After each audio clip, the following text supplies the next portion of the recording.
All right, what's going on, beautiful people? It's the North Shore 9 Postgame Show powered by Primanti Brothers. I'm Tyler. With me is my guy, Dougie. Fresh? Dougie, what's going on, my friend? Pirates win. Hashtag raise it. It was, Hashtag just like you draw it up, just like you draw it up. Yeah, And, exactly. And nothing to see here. Not much to talk about. Right. Hey, I'll let you take over. Yeah, I'm sure you've got some original thoughts here. Well, the original thoughts here are brought to you by Bet Online right here. Bet Online was really professionally done. I know, right? That was very good. God, Doug, you interrupted it. We were on sorry, a sorry. Yeah. But either way, Bet Online is the world's most trusted betting platform and your number one source for everything online sports betting. Right now, you can receive 50% free bet up to $250 on your first deposit to bet on anything from the Olympics to baseball to Formula One racing. Bet Online has every stat, every matchup, even live odds and spreads while the games are being played. When the game's over, head on over to our online casino and get in on a game of blackjack or poker. I know Doug loves some games of blackjack or poker. Or unwind with one of our over 150 slot games. Head to the website today and get in on the action. Use promo code BLEAV, BLEAV, for your 50% bet credit on your first deposit up to $250. Bet Online, the game starts here. Wow, game here. It makes me want to bet right now. Makes me want to bet right now. It does, right? Hey, if you would have bet on the Pirates today, you would have won. Yes, I would have had 3 heart attacks and a stroke while watching, but I would have won. You would. My estate would have appreciated it. Well, there we go. And before we get into the whole game here, make sure we drop a hashtag raise it in the comments. You will be entered into a Primanti Brothers sandwich giveaway. I don't feel like I've given one of these away in a lifetime. But the Pirates win this one. God, what was the final? 6-5. 6-5, right? 6-5. We got a little wild there in extra innings. And Doug, we're talking about the post-game show here. I know a lot of things have happened with the trade deadline. And a lot of things maybe Pirates fans aren't too favorable about.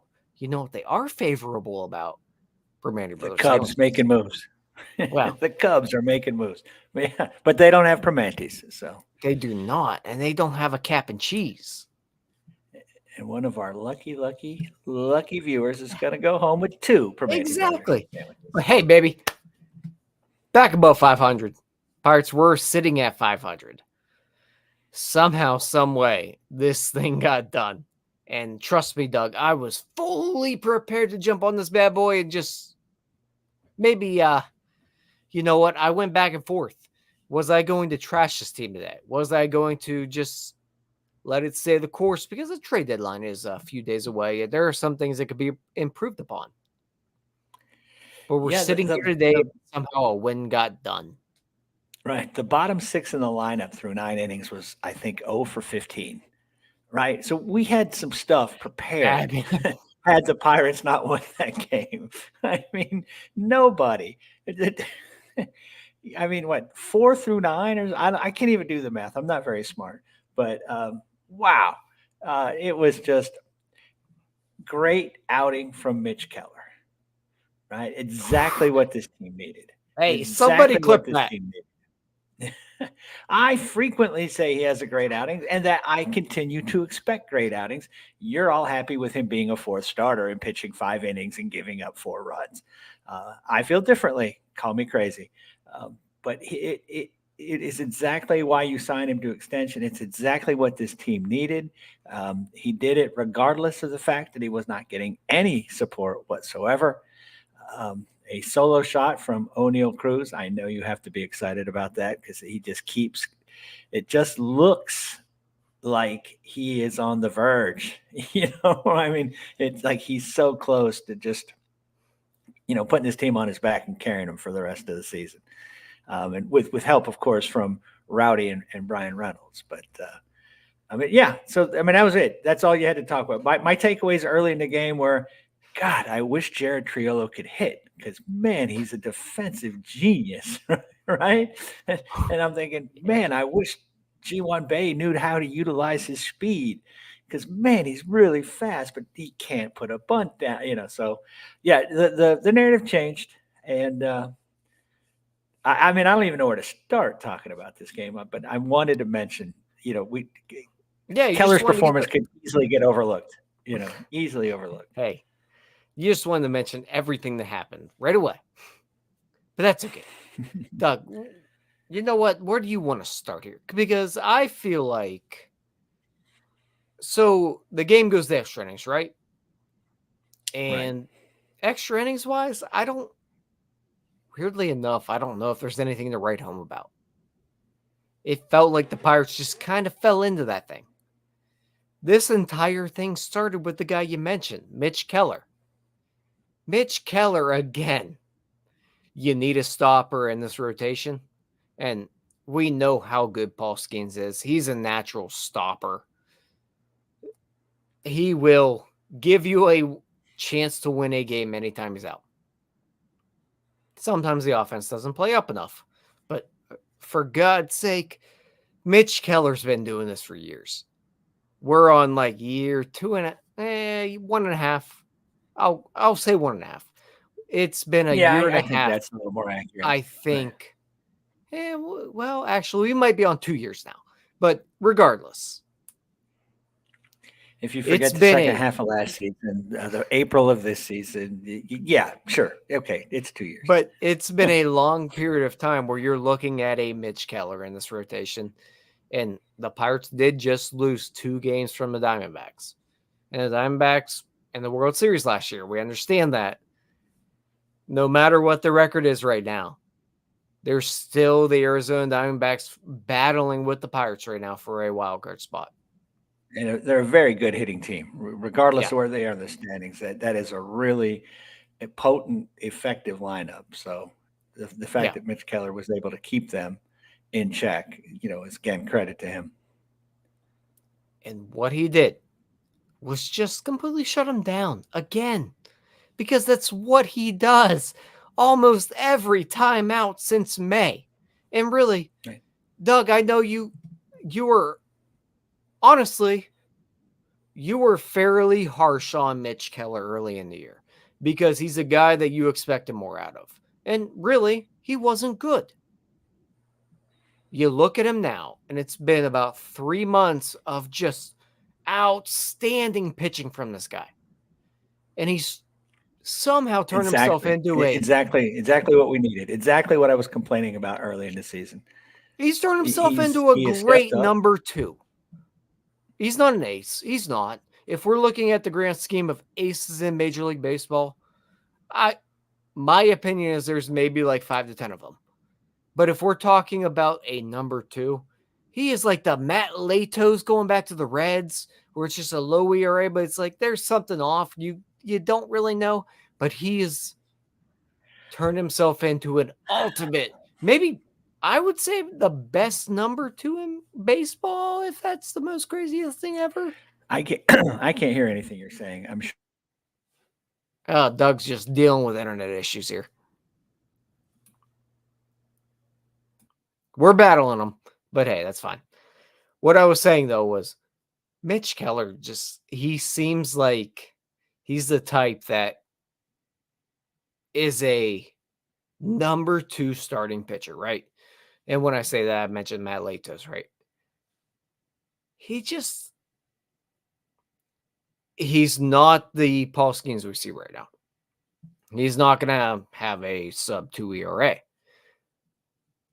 But he's a guy that's going to keep you in every single ball game you have. And he's a guy that on your staff will be a number 1. Because there aren't that many number 1s out there. I just love everything we've seen from Mitch Keller lately. Welcome back, Doug. Yeah, I'm trying. Hey, it's a Jacksonville, Florida internet, right? You would think. I mean, yeah, I think I brought Alabama with me. I swear I left all that shit behind, but here it is. You got the Geek Squad with you, don't you? No, I do not. I'm telling you, Donardo, I'm on my way over. That's what I mean. The Geek Squad's right down the road. Yeah. Talk to me about Mitch Keller here, Doug. I didn't hear any of it, but I'm sure you said everything. Just talk to me in general is about Mitch right. Keller. He's been outstanding. He's been everything that he's capable of. And that's what I've been asking for. And like, I know everyone like, oh, Doug hates Mitch Keller. I love Mitch Keller. When North Shore 9 was saying this might be the last start he ever makes in May of, what was that, 22? Right. Yeah. I was Yeah, like, no, he's got it in him. I'm a believer. And never had a negative word to say about him until, he goes 10-1 last year for a while, and then just sort of, my problem with Mitch Keller has always been he's his worst enemy. Throwing that damn cutter, which I think Joe Block called, one of the best pitches in baseball. And for hitters, not for Mitch Keller. Doug, it has worked relatively well lately. Yeah. Okay. If you say so. It didn't work. It didn't work in April. I can tell you that. And it didn't work in May when he was pitching great. Every time he broke out the cutter, it was a home run. So yeah, sometimes I think it's his pitch selection. Sometimes I think he's getting too cute with wanting to use all 6 pitches, that sort of thing. But he has seemed to limit his selection a little. He's pitching great, and there is nothing I can say other than that. These last two starts in particular, the team really needed him to go out there and shove, and he did, right? He didn't back down. And it's got to wear on you, knowing that if you give up 2 runs, there's a good chance that you're going to lose, right? That you can pitch 7 innings, give up 2 runs, and there's a good chance with this team that you're going to lose. Oh, Doug freeze again? That's okay. But hey, it was a wild and wonderful game. I actually don't know how the Pirates won this thing because I fully prepared for this thing to be a disaster. And we were going to sit here and talk about how the Pittsburgh Pirates, and I'm just going to remove Doug's. Oh, never mind. I was going to remove Doug's frozen face here, but that's okay. Doug, what I was going to talk about there was that this could have been a disastrous series. Salvaging one of these, man, that helps a lot. And we're going into the trade deadline, and they're going to talk about it a lot tomorrow on Starbucks. A lot of things have happened outside the Pirates. And Doug's gone again, but that's okay. We're dealing with that new move internet. But we'll talk about it tomorrow on Starbucks. Donardo and Jim will talk about it tomorrow on Starbucks. There's a lot of things that have happened outside the Pirates organization trade-wise. A lot of improvements, I think, have been made. They'll talk about it tomorrow. Pirates offense today was a little bit, to put it politely, disastrous. It stunk. It was just awful. Yeah. It was just awful. Nobody. When we have 2 or 3 hits total there for most of the game. And truthfully, they won this game based upon the Diamondbacks handing it to them. Like, the Diamondbacks, truthfully, handed this baseball game to the Pittsburgh Pirates. Yeah, they did nothing. In the 10th inning, the Diamondbacks turned into the Pirates, right? They walked guys, hit batters. They took a page out of our playbook, and right, it was just. But whatever. Again, it was. Alika Williams gets hit by pitch. Grandal gets a walk. Grandal had a positive impact today. He got a walk in the 10th inning, and he made a nice play there at first base. It's some weird stuff going on today. I got to call a timeout here. The guy that went to his father to learn how to hit again, Rowdy Tellez, actually did save the day today. And I think my brain got a little bit confused there. Just completely forgot about the fact that Rowdy Tellez actually did kind of save the day, along with Joey Bart. Rowdy Tellez there in the, I believe it was top of the ninth. Rowdy hits a double when he's supposedly hurt. And Tyler, then I think you're Joey going to have to Bart. go solo here. Well, that's fine. This is just The pathetic. internet's I just apologize struggling for my guy again. Dougie. But that's fine. We got to do what we got to do. But Rowdy Tellez comes up. I believe it was top of ninth. Rowdy doubles. And there goes my fella Doug. Doug's struggling with the internet tonight, but that's okay. Rowdy Tellez, guys, we know I haven't been a Rowdy fan until he talked to Papa. And Papa got him back on track here, I think. But Rowdy doubles there. Joey Bart comes up, drives him home. Those are your two guys tonight, man. And coming into the day, I swear to God, I thought at one point when I woke up and saw that lineup, I thought we need O'Neal Cruz or Andrew McCutchen a homer today, or this just isn't going to work. There's no way they win this game without Andrew McCutchen or O'Neal Cruz homering, because those are the two guys in this lineup that can do anything. When you see that outfield, I'm a guy that cheered for outfields that had Dave Parker in them, that had Barry Bonds, Bobby Bonilla, and Andy Van Slyke in there at the same time. And, and it was like, I miss Al Martin, for crying out loud. This is just what are we rolling out there? This is the year 5 of a rebuild. This is the best lineup we can put out. It's a win. No, I felt the same way though. Truthfully, Doug, looking at that lineup, I was like, oh dear Lord, we're just going into the seller's market, aren't we? We're going full steam ahead here, and it's not even a Derek Shelton complaint here. It was this is what you got, because there's nobody on that bench you can look at and go, he should play over that guy. There's nothing. Nick Gonzalez goes down. He might be back by the end of the year, according to the reports. So they're playing with, let's be honest here, it's duct tape, bubble gum, and super glue right now. That's what they have. That's what Derek Shelton's putting this lineup together with, man. Oh, baby. Here we are. Well, I can't hear you, Tyler. I don't know if you can hear me. I can post in the chat. But I mean, this is ridiculous. I should go. Unless you know American Sign Language. So, well, I know one sign. And I don't feel like I can share that on screen. Let me just say this. Palacios would not have caught that ball.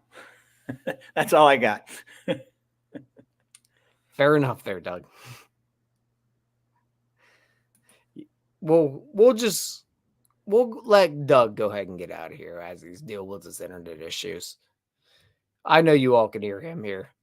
But moving on here, I don't want to try to do the whole sign language thing with Doug because I haven't learned that part yet. We'll let him try to figure out the internet. Oh, is Doug figuring it out? Nope, nothing yet. Nope, sure hasn't. Anyhow, we'll move on to the extra innings fiasco there. Really, you know what, guys? I apologize. We're battling through stuff here, just like the Pirates are. But we get to the extra innings. It's strange. Just it's the way it goes anymore. The Pirates, truthfully, just kind of battled their way through that thing, kind of. I truthfully think they just lucked out today. I'm not complaining about it. This was the type of series that if you don't get 1 out of 3, I really do think you're in trouble. If you can't get 1 out of 3 here against the Diamondbacks, that makes things really difficult going forward. Especially with the Nick Gonzalez injury that happened. Brian Reynolds was on bereavement list. And you're coming into this series with Brian Reynolds on the bereavement list. And he's really been your only source of offense for a long stretch of time. O'Neal Cruz will carry you every now and then. Andrew McCutchen every now and then can chip in. Rowdy Tellez has been hot every now and then, but there hasn't been anybody putting the ball over the wall consistently, which is why I go back to when I look at that lineup and I see a guy like Andrew McCutchen and O'Neal Cruz and then just absolutely nothing left. Hey, Jim, welcome back. Well, welcome back, but welcome in. What's up?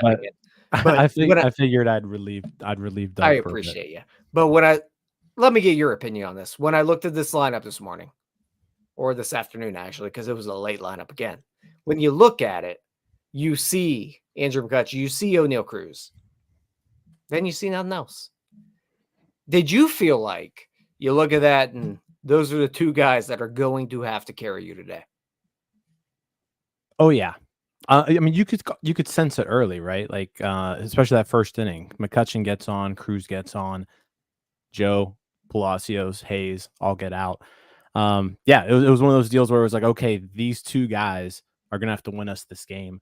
O'Neal Cruz hits the homer in the 6th, and you're like, all right, we need one more O'Neal Cruz homer to extend this thing. That's basically what it came down to. And yeah, luckily in the 9th, they put things together. Rowdy with just an enormous, huge, ballsy pinch hit performance.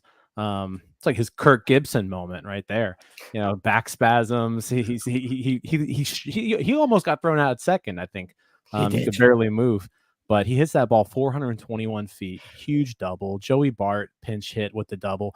Shout out to Derek Shelton too in that inning. Like just pulling all the right strings and everything he did paid off.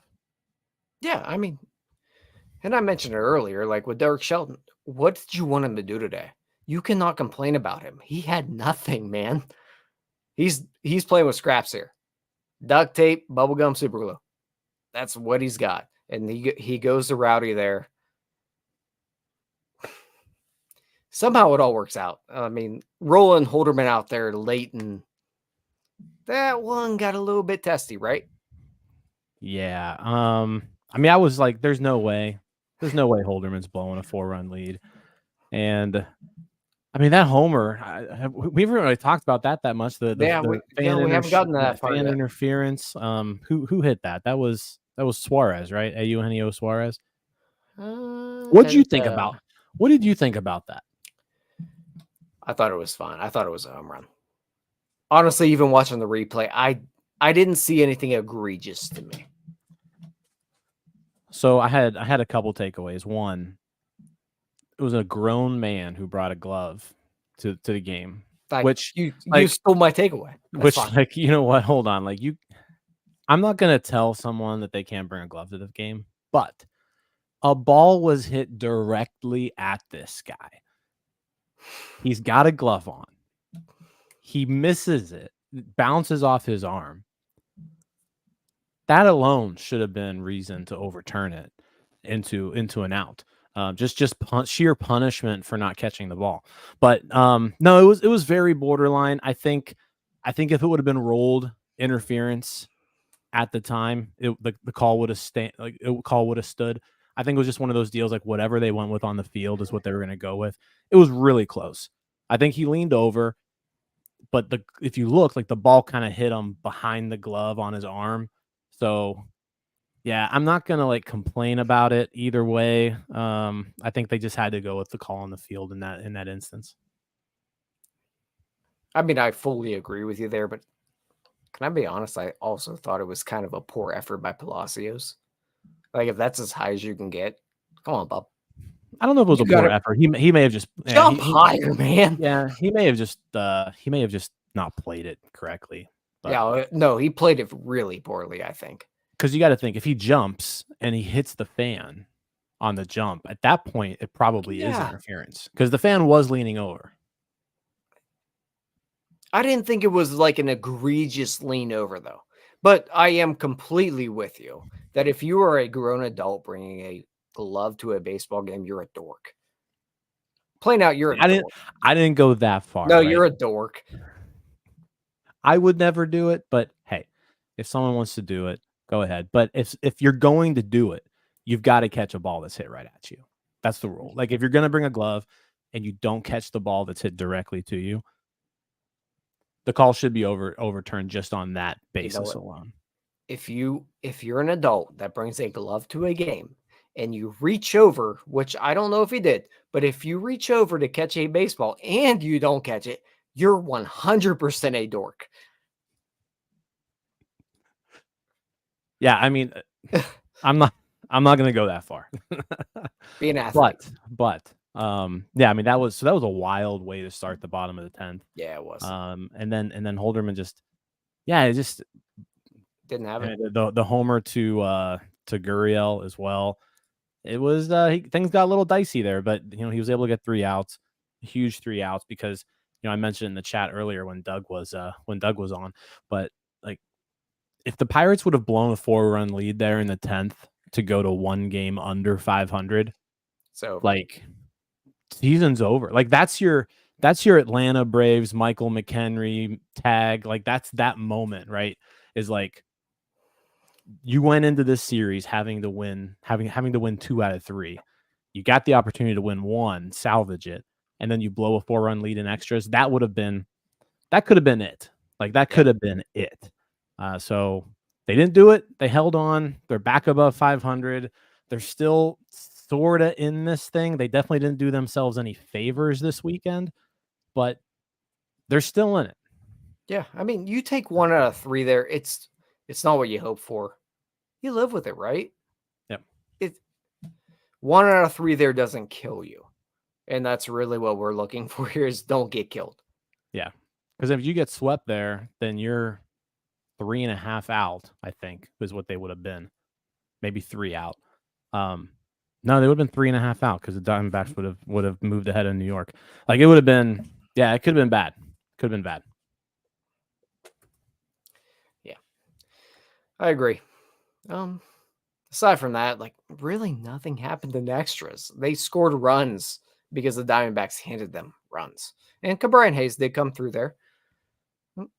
So like nothing really to write home about offensively this entire game. And that goes back to what we talked about earlier. Just if you don't have one of those guys that are your productive hitters coming through, you're going to hope and pray. And thankfully, the hoping and praying paid off today. Yeah. I mean, the 10th inning, you mentioned earlier that the Diamondbacks definitely helped the Pirates out quite a bit. I mean, Martinez walked 2 batters. He hit a batter. He made a really bad decision on that G1 Bay bunt. Like you just got to throw that to first and get the out. Instead, he looked at third, couldn't go to third. By the time he looked at first, Bay was already there, which is also just showing the value of just executing a bunt. Sometimes the defense messes up. Like you just got to get the bunt down sometimes. But no, I thought the Pirates did a good job of taking advantage of Arizona's mistakes there late in the game. They came through and executed when they needed to. I mean, Brian Hayes, we were on him all day. He was not having a good game, and he comes through with a big 2-run single. You lose the game if it's not for that 2-run single by Hayes. Yeah, you do, and you also lose the game if Jared Triolo doesn't play in the outfield and make a dive and catch because he's one of the best fielders, truthfully, I've ever seen. Just anywhere you put this guy, he is so good. He just can't hit a baseball. It's just, it's frustrating when you've got someone who's so valuable at one aspect of the game like that and so invaluable at the hitting side. Yeah. Because like Triolo has value on there are reasons for Jared Triolo to be on this team. Yeah. But I would love it if he could just hit a little bit. Yeah. But that catch was awesome. Hadn't played. Patrick Kurish, director of communications for the Pirates, tweeted out, first time Jared Triolo has played right field since 2017 for the University of Houston.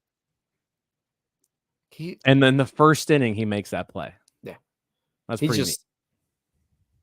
It brings back to like Sean Rodriguez that you just play anywhere, just can't hit. Yeah. Plain and simple. Can't hit. You throw him anywhere, he'll figure it out. But again, make sure we drop the hashtag raise it here in the comments because the Pirates did win the game. And pretty soon here, we'll be doing the giveaway for some Primanti Brothers sandwiches. Actually, we'll give you a little bit of time here to drop those in here, and we'll go ahead and give that away here in a second. Yeah, but guys, thanks for hanging with us. This was a fun game. I mean, it had everything. It was exciting. If you didn't experience a roller coaster of emotions in those last few innings, then I don't know, you might be dead. So, but yeah, appreciate everybody for kind of hanging with us while through the technical issues today. Yeah, get that hashtag raise it in the chat, like the video if you haven't already, hit subscribe, all that good stuff. And if you're listening to this on the podcast afterwards, yeah, appreciate you guys. Yeah, so I'm gonna go ahead and share this bad boy, and we have 114 entries right now. Again, make sure we drop the hashtag raise it in here, be entered into a Primanti Brothers giveaway. Give you guys a couple more seconds here. Doug's dropping a raise it as well, like he's gonna get a sandwich. Come on, man, you left us early. All right, guys, let's go ahead and rock and roll here. We'll go ahead and draw. Good luck, everybody. And let's see who the winner is. Alec Lucas. Alec, you are the winner of some Primanti Brothers Sammys. Make sure to drop your address to either the email, DM, on Instagram, Twitter, Facebook, whatever you work on. Whatever works for you. But we'll go ahead and send those out to you. Congratulations, Alex. Thank you for joining us. And also, thank you, Jim, for joining me. No problem. No problem. Did you see my new jersey? Oh, you did switch it up on me. Switched up the jersey. So we've got the right team now hanging up behind us. We do. Feels good. Good stuff. You look way more natural with that. Yeah, Did you add anything on that corner as well? I don't know. Nothing else in there, just the jersey. But okay. Yeah, first time wearing glasses in a while too. Had to give the eyeballs a break from the contact. You did rush a little bit in here and probably didn't have time to do anything else. No, I didn't. Yeah. I was sitting on my sofa watching you and Doug. Well, hey, I appreciate you. Mostly you. Well, hey, I appreciate you. I appreciate everybody that tuned in today. Pirates win this one 6-5. We'll be back at you tomorrow morning. Jim will be back on with Donardo on Starbucks, and they'll dig a little bit deeper into the whole trade deadline issue we have going on right now. And a lot of time left to do some stuff, but they'll dive deeper into it. Yeah. We'll talk a lot about that. Unless something happens. I mean, there's still some time today. Who knows? Maybe an emergency podcast in the works if Ben hasn't fallen asleep by now.